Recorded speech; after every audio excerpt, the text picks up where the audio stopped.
three types of weathering are the same as they were at GCSE regarding coast. So you've got mechanical weathering, which is where the physical changes in the rock happen. So that's things like bits crack off, bits break off via different actions. You've then got chemical weathering, which is where you change the chemical structure of the rock. So that would be like reactions with other compounds, elements, that kind of thing. And you've got biological weathering, which is all to do with animals and plants, basically affecting the structure of the rock. So the first type of weathering we're going to look at is the type of mechanical weathering called wetting and drying. Now, the pictures illustrate this quite well. I know a few of you, I've had a few students in the past that don't really like these pictures, something to do with the holes or something, I don't know, but it illustrates really well the process that happens. So it's called wetting and drying. So essentially what happens here is the water from either the sea or the rain seeps into the pores in the rock, and as they absorb water, the pores actually expand.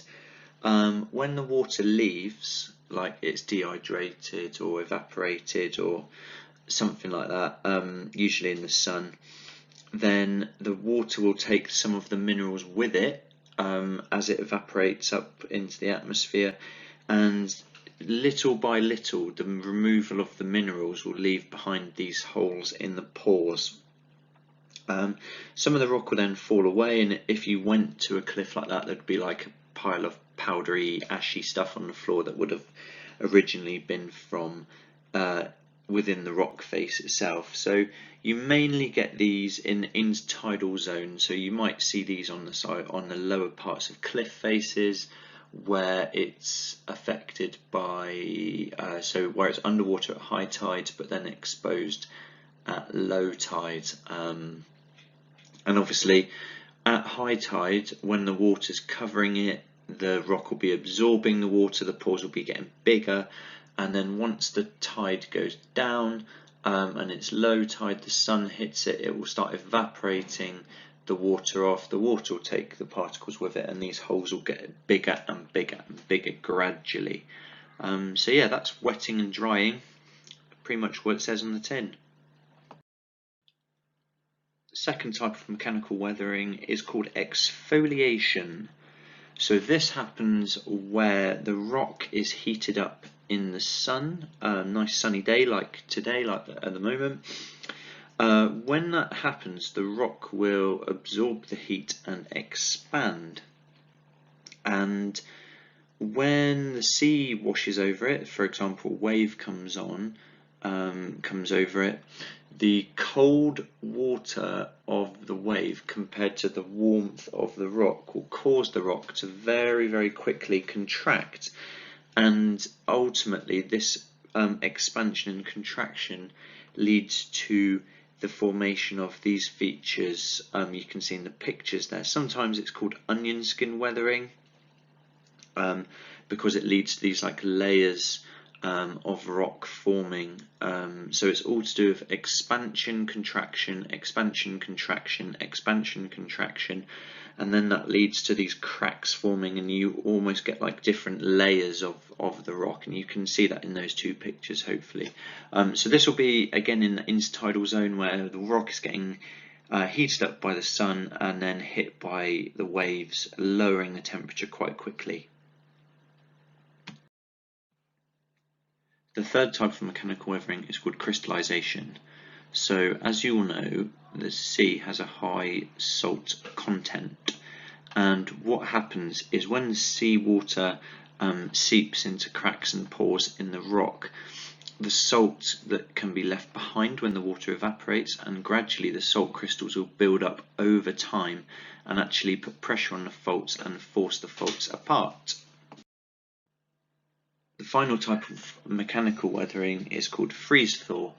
This is exactly the same as at GCSE really, where water gets into a crack in the rock, and overnight when the temperature drops, the water freezes, it expands, it puts pressure on the rock and forces it apart, and over time you get these cracks growing and the rock loses its structure and breaks into several pieces. You can see the picture on the left has a rock that has broken in half, and you can see it's been weathered because at the bottom of it is all the old bits of the rock that have stayed in the same place. So remember, weathering, the quantity of rock doesn't change, just the structure of it does. Okay, so water gets in, water freezes, that expands, forces the gap wider, and eventually the gap will get so wide that the rock will break into different pieces. Onto chemical weathering now, and remember this is all about changing the chemical composition of the rock through chemical reactions. So the first one is called carbonation, and it's pretty much what it says in the name really. In water and carbon cycles we talked about ocean acidification, so this is again linked to that. So more CO2 in the atmosphere gets absorbed into the oceans via diffusion, mixes with the water, forms a carbonic acid solution. When that hits the cliff face, that's going to obviously react with it, erode bits of it, anything that gets carried away by the sea, but equally it will weather it and leave bits behind as well. So this can be a type of erosion, but if the material stays in the same place after the chemical reaction, it's a type of weathering. Okay, so it's mainly to do with the water that gets absorbed by the cliffs rather than the water that just runs off it. And that water that gets absorbed by the cliff will react with the rock once it's been absorbed into it and change the chemical composition then. So that's carbonation. The second type of chemical weathering is called oxidation. Some rocks contain iron, they're called ferrous rocks, and iron reacts with oxygen to rust essentially, and the same thing happens here. So the iron in the rock reacts with the air, it rusts, and that weakens the structure of the rock. So if you've ever had anything that's rusted, it sort of loses its integrity, starts to disintegrate, break up, and that's what happens to the rock here. And you can see these pictures of ferrous rock. The orangey red is the actual rust itself, so that's the reaction with the air, or it could be reaction with the sea as well that makes it rust. So that's a certain type of rock, ferrous rock, that undergoes the process of oxidation. So obviously this is going to be quite limited as to where it happens, so probably not that common along coasts. On to biological weathering now. Again, this is fairly similar to what you would have studied at GCSE, if you did biological weathering at GCSE. I know not all courses do it. So the first one we're going to look at is flora. Now, flora is anything to do with vegetation, plants, that sort of thing.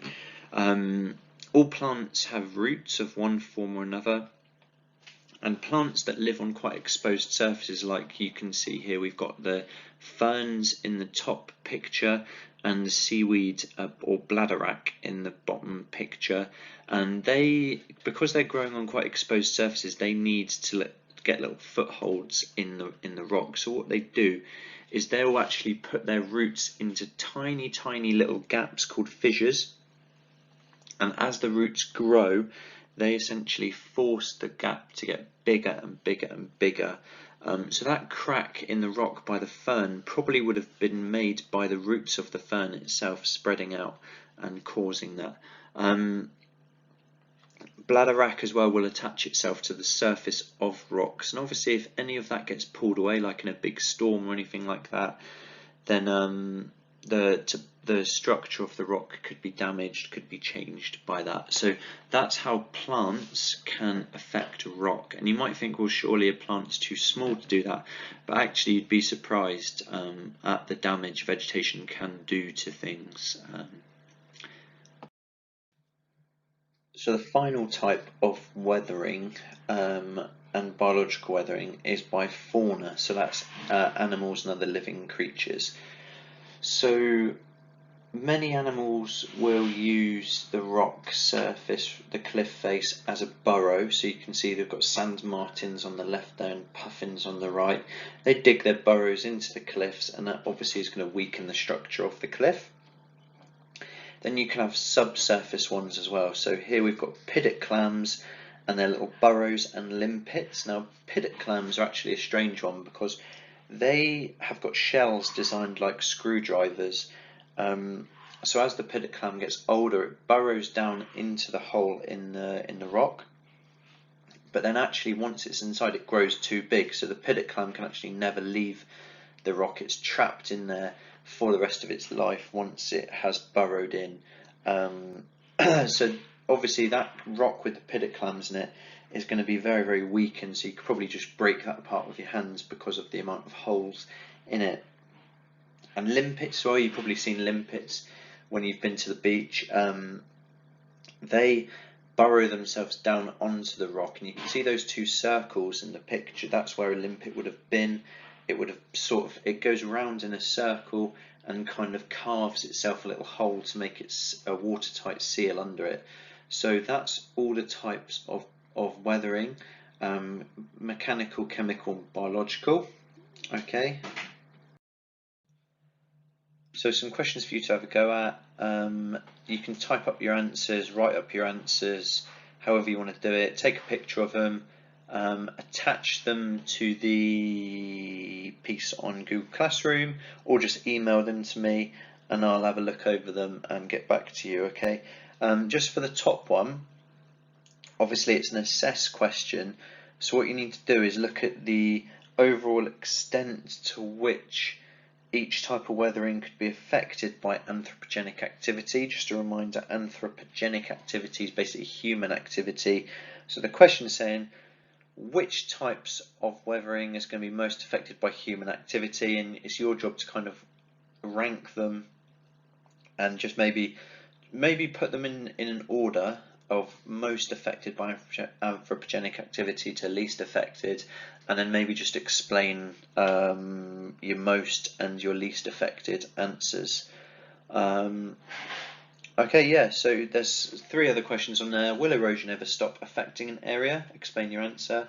Describe the characteristics of high and low energy waves, and outline the sources of energy in a coastal system. So have a go at them. No more than 1 page for those 4 questions, not 1 page each, 1 page in total.